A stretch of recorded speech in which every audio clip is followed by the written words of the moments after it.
What's up, guys? So, we were talking about physical and chemical changes, and we're going to do some examples now. So, if you remember, physical changes are only what, Corey? He obviously wasn't paying attention. Physical changes are only things that change the physical appearance. They can pretty much be undone, right? So, like if I melt an ice cube, is that a physical or a chemical change? Physical. Why? Because if you applied cold to the water again, it would freeze again. Right. When you're applying cold, you're actually taking energy out, so it turns back into a solid. The molecules quit moving around so much and it becomes a solid again.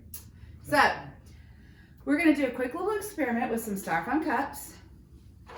We're going to do it in a pan so it doesn't make a mess. We're going to do this outside, but it's super duper windy, so we can't. So there's two styrofoam cups. We have two substances. We don't know which is which. We poured them and mixed them around. So we're going to pour these substances over these cups and see what happens. Can you see us?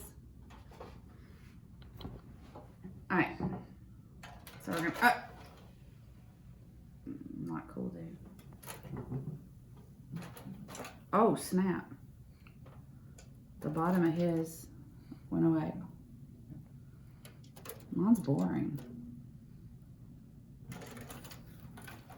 Ooh, I've gotten it on my arm. I hope it doesn't do that to your arm. Maybe I should have worn safety glasses.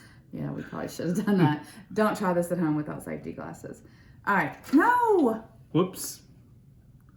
I spilled it on hers. So, what can we determine by using the properties of matter that we know?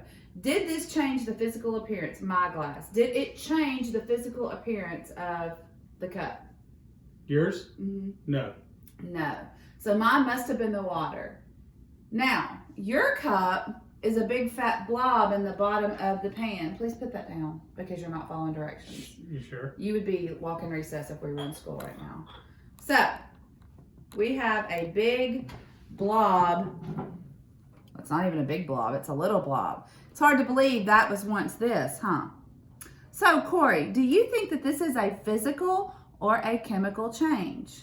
It seems like a chemical change because it melted the structure of the styrofoam. So we know for a chemical change to occur that we need to apply heat, or a color change or something like that seems to take place. So this does kind of look like it melted it, but technically all styrofoam is a little bit of plastic with some air blown in it. So when we applied the acetone, all it did was allow the air to escape. It broke the air pockets and allowed it to escape. If we let this sit here for a while, it would become a piece of hard plastic.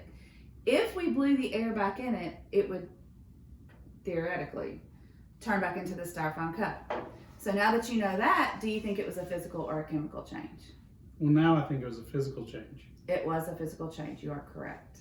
So we have to be careful. We have to remember a chemical change is something we can't reverse. It's hard to believe it, but you can reverse this. It kind of feels cool too. So it feels like silly putty, but it will dry in a little bit and become hard. So that, my friends, is the example of a physical change.